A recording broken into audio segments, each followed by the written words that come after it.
What is the creepiest family secret you have discovered? Serious. After my uncle died of a heart attack a few years ago, it came out that he was the leader of a sex cult thing. His wife and 5 kids had no idea, and I think his wife is still in denial. Whenever his kids go to clean off the grave, at least initially, I don't think it's happened lately, there are usually 6 toys on it that they have to throw away. Not super creepy, but definitely a crazy curveball.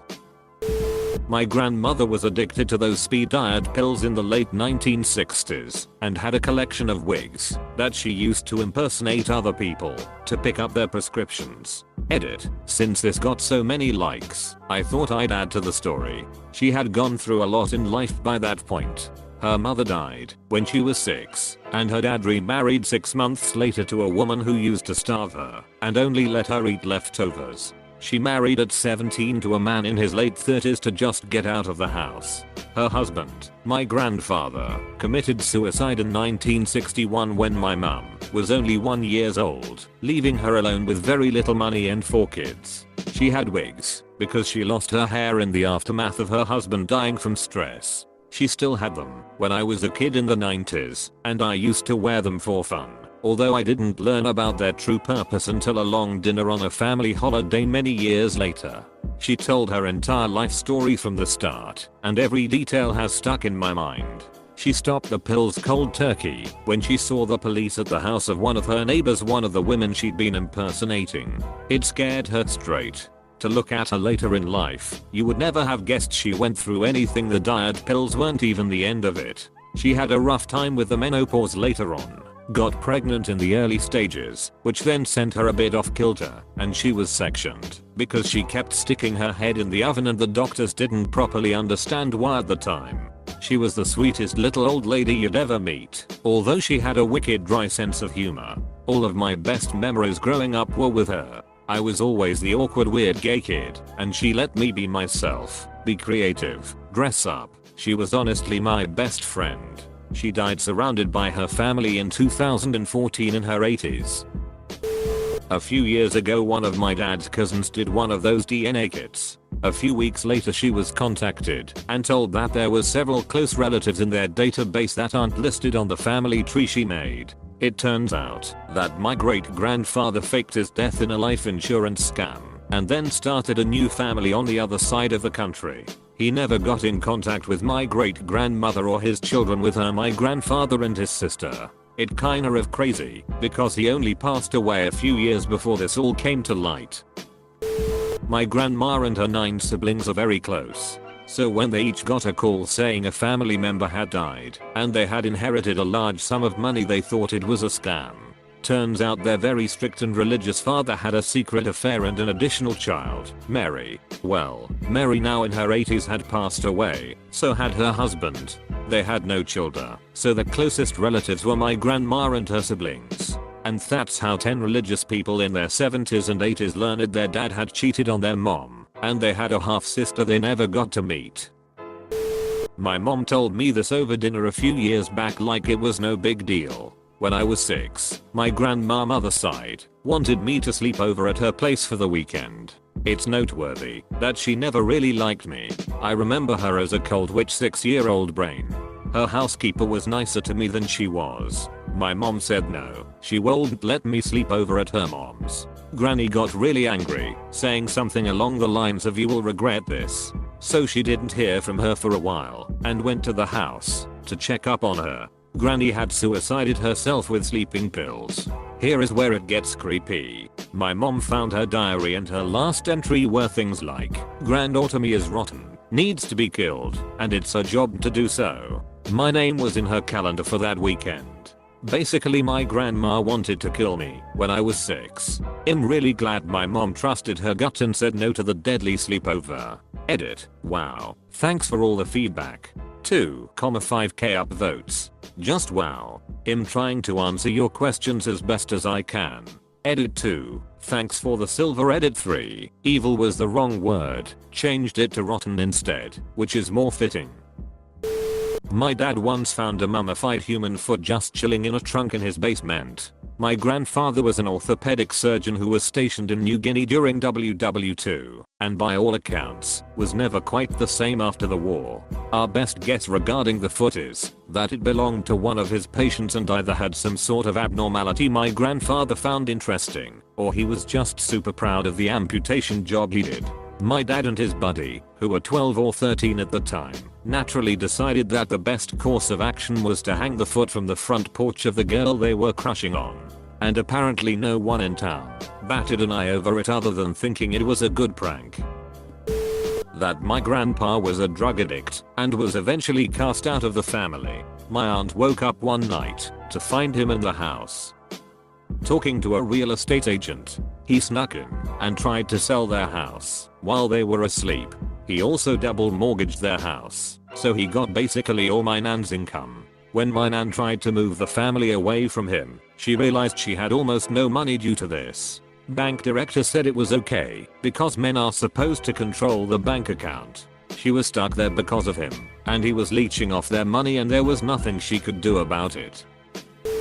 My aunt and uncle had their oldest daughter lobotomized because she was probably a bit mentally ill, was very combative with them, and was in her teens and becoming interested in sex. This was in the late 1960s. My father never spoke to his brother again over this. We had no contact with them whatsoever. When I was growing up, my mom and dad told me what happened a couple of years ago. My cousin Eric died of AIDS-related cancer.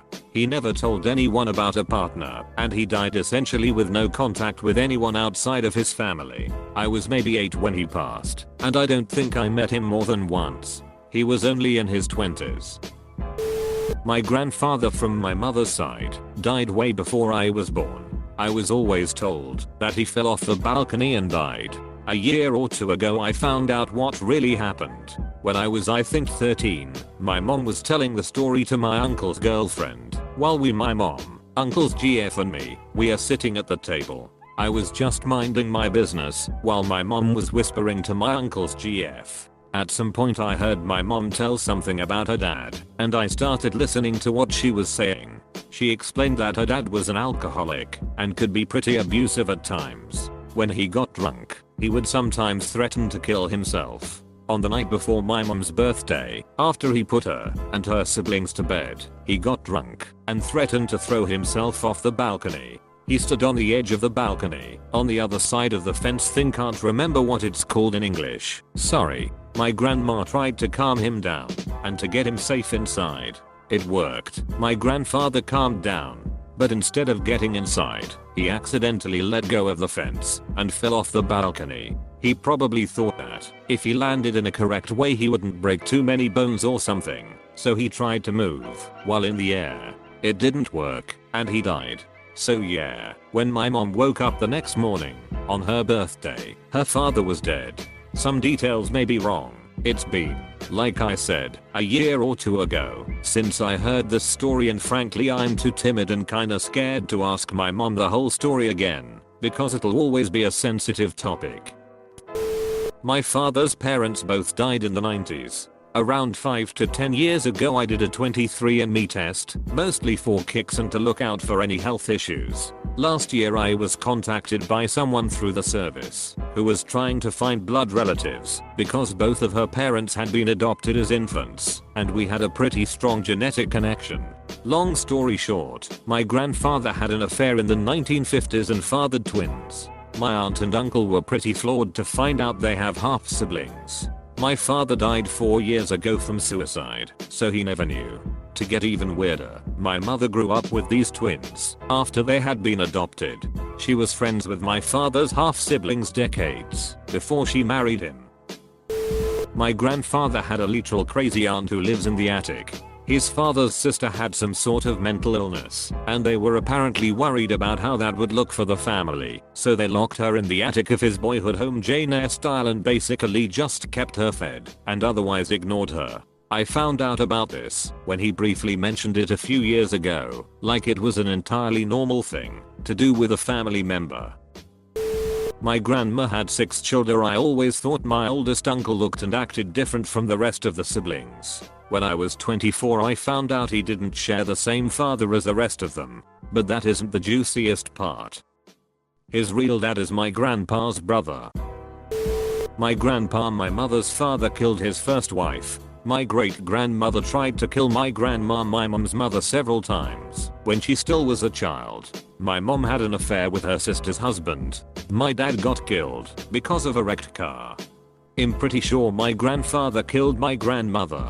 This is based on the fact that women rarely use a gun for suicide, that the whole family subsequently fled the state, leaving everything they owned behind because they were in such a hurry, that there had been domestic violence in the marriage, and that my grandfather traveled separately and left his daughters with his mother for a while, I'm assuming, so he'd be harder to track. Back then you could escape the law by crossing state lines pretty easily, but the family story was that she killed herself. I always thought I was born of an affair between my parents, who were both married to other people at the time. Last year, my grandmother told me that in fact, my dad and his first wife wanted a son, but had a daughter. They tried to buy my mom's son, my older half-brother, from her, but my mom wouldn't sell.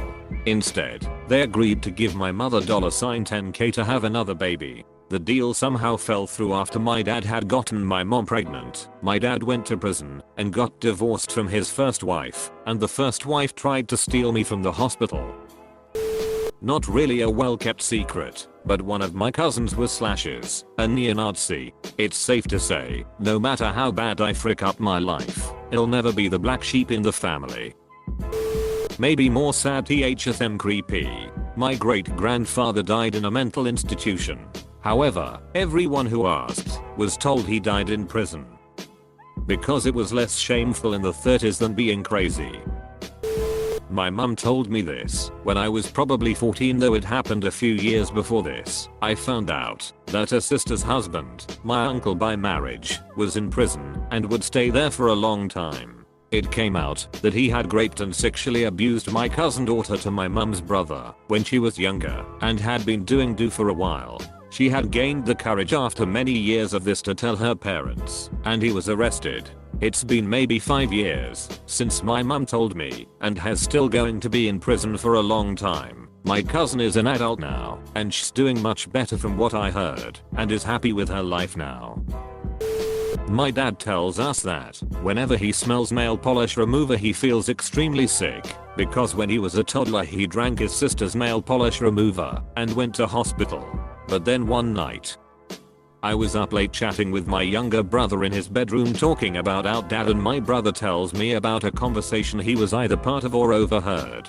Apparently, according to my dad, when his parents, my grandparents, were going through the Great Depression, they lost everything, as many families did, but it affected my grandmother horribly. Something must have snapped in her mind and she became a little bit insane. The real reason the smell of nail polish remover was so horrible to my dad was because one day my grandmother had decided that feeding my dad the nail polish remover as an infant in a crib was an easy way to kill him. It was only my grandfather rushing in and stopping her that stopped my dad from dying. Makes me wonder what sort of behaviors I might be prone to given some traits are more prevalent every other generation. My dad secretly named me after his one true love, not my mother.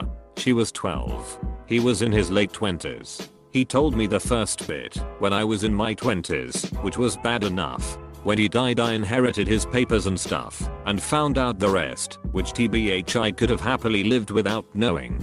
Apparently he was staying on and off at Greyhaven, Marion Zimmer Bradley's sort of artist/pedophile commune. And he had named me after one of the victims in that whole shoot show.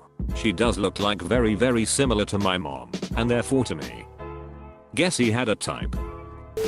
I found out that my aunt and her family were in a cult for 10+ years. Over the years of being a kid, I had always wondered why my cousins never came to family get-togethers anymore, and why I never got to see them. My grandma would always tell me it was because they were reserved and liked their privacy. I always thought that was weird, but never questioned it. One year, they moved from their home state to the state where my grandma and the rest of my dad's side of the family now lived. Now all of a sudden I was able to see them when I went out to visit in the summer, which I thought was odd. I also thought it was weird that they lived with my grandma and literally had moved out with nothing but a few suitcases. Turns out my aunt's family had been in a Christian cult for years and weren't able to leave it because they were threatened by the church. They told them that they would kill them and make sure they never escaped. They would keep track of when they went to the church on Sundays and Wednesdays. They were forced to give the church thousands of dollars a month just to survive. One day my aunt said she had enough, packed a few bags, and booked it to the state my grandma lived in during the middle of the night. They left their furniture, a majority of their clothes, the kids' toys, almost everything. They moved in with my grandma and lived with her until they got back onto their feet. Now the oldest of the kids talks about it with me like it's nothing and how scary it was. They have been out of it for years now and have made a good life for themselves. I'm very happy they can move on from what happened.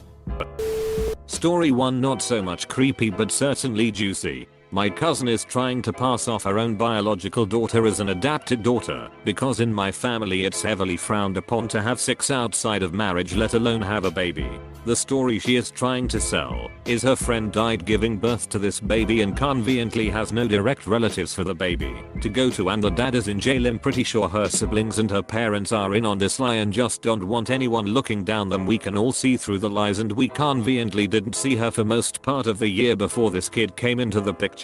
She also treats this kid pretty poorly, like she's in denial she has a kid at all. I feel sorry for the kid. Story to this one is sad, but I'll sum it up quickly. My grandmother passed late last year and her eldest son, my uncle, relied heavily on her for money because he would often blow all his honey on gambling. We all knew my grandmother wanted to be buried back in her home country, and in our culture the eldest son is the one to handle all this stuff. So the responsibility landed on him to go to the homeland and make sure my grandmother is buried and all the working papers are done correctly. My grandmother also has land in her name that automatically went to him and his brothers and sisters. My grandmother wasn't even buried yet and he sold the land, took the money, did God knows what with it, and lied to the entire family about what he was really doing. They all know now and have cut him out. He is fricked editing, spelling.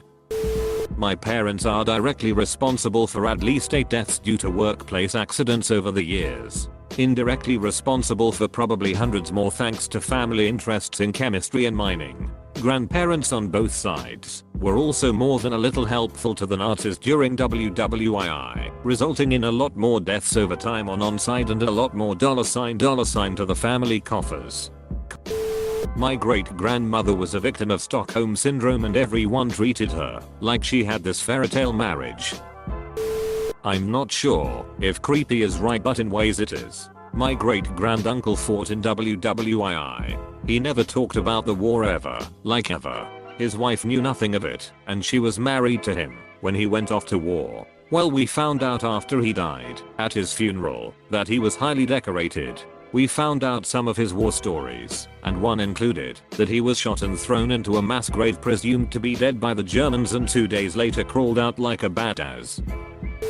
I never tell people this family secret, but it weighs heavy on me, and I have no idea why on earth my mother told me this in the first place. Apparently when my mother was 12 she walked in on her mom having sex with a super young guy, and my mother developed a crush on this guy, who old been about 20 at the time. Well, this guy hangs around both my mother and my grandmother, and then proceeds to knock up my mom when she's 18. I've never told my dad I know this about him. I mean, he hung around my mom when she was a teenager, while also banging my grandmother who old been in her 30s. IDK if he groomed my mother or just waited until she was of age. He married my mom for a few years and I have a brother. My grandmother is dead now, but I kinda wonder if that's why she never really liked me. Maybe she only saw my father in my face. It's pretty weird and fricked emo. My great-grandfather on my mom's side was a pedophile and rapist. He molested and raped all 3 of his own daughters, including my grandmother, and molested my mother. He shot his wife and then himself in the head before he had the chance to lay a hand on me. The hardest part for me to come to terms with is how the frick my grandmother, who was the sweetest person ever, allowed her only daughter, my mom, to be around. That sick frick, knowing damn well what would happen I'm a descendant of one of the families from the Donner Party, the Murphy family. I told one of my history teachers in high school, and she told me easily the most unsettling thing someone has told me. Those people your ancestors ate are still inside of you. That makes no sense at all, but it was so creepy to hear. That my aunt, my dad's sister, had an affair with the brother of her husband, and when he found out he hanged himself, and after his death they both harassed the wife of the brother so much that she drank poison and died. They live happily ever after. P.S. English not so strong, sorry. Edit just to make it simpler for everyone. Aunt is A is married to husband H. H has a brother B who has his own wife W. So A sleeps with B. A is cheating on H and B is cheating on W. H finds out, hangs himself. A and B torment W, who is B's wife. She kills herself too. Now both cheated on partners are dead, and the two cheaters, A and B, live happily ever after. Not necessarily creepy, but my grandpa was, as my mom put it, a major man horse back in the day. His first two kids my aunts are from his first wife. His next kid my uncle was with a 14-year-old girl. He spent time in prison for that one. Then his youngest, my dad, was with my grandma. They got divorced, and he met this guy who was in the late stages of cancer or some other serious illness, and couldn't satisfy his wife sexually, and had my grandpa live with them, and he did that stuff for him. They got married after the original husband died. No one on my step-grandma's family knows the true story. They were all told their parents got divorced because they were all adults and moved out when all this happened. And according to my dad, there were other women between the ones that carried my grandpa's children.